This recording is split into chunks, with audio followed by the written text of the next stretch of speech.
Danes začenjamo pot Adventa, ki bo svoj višek dosegla v Božiču. S temi besedami je papež Frančišek začel nagovor pred opoldansko molitvijo angelovega češčenja z okna apostolske palače na trgu svetega Petra na današnjo prvo adventno nedeljo.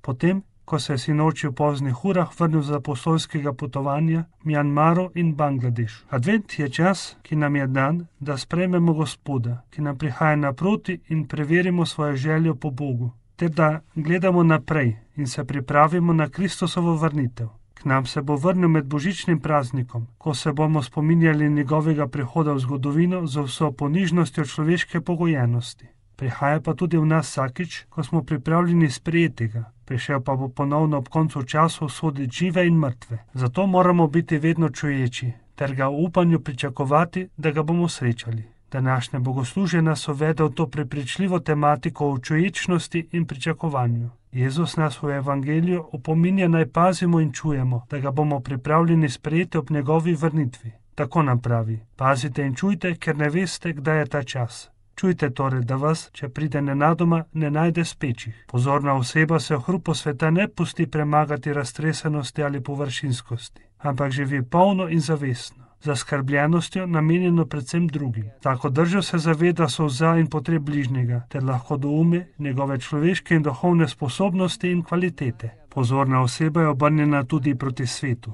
saj se skuša opreti v njem navzoči ravnodušnosti ter krutosti in se razveseliti zakladov lepote, ki tudi obstajajo in jih je potrebno ohraniti. Gre za to, da imamo razumevajoči pogled, s katerim prepoznamo tako bedo ter revščino posameznikov in družbe, kakor tudi bogatstvo, skrito v majhnih vsakodnevnih stvarih, torej ravno tam, kamor jih je Gospod postavil. Čuječa oseba pa je tista, ki sprejme povabilo k čuječnosti in se ne pusti prevladati s pancom malodušnosti, brezupju, obupu, in hkrati zavrne privlačnosti tolikšnih nečimernosti, ki jih je svet poln in zaradi katerih se žrtvuje tako čas kot osebno in družinsko vedrino. To je boleča izkušnja izraelskega ljudstva, v kateri pripoveduje prerok Izaija. Zdi se, da je Bog pustil svojemu ljudstvu, da je zašlo daleč od njegove poti, a je to bil le učinek nezvestobe ljudstva samega. Tudi mi se pogosto znajdemo v tem stanju nezvestobe Gospodovemu klicu, kajti on nam kaže dobro pot, pot vere in ljubezni,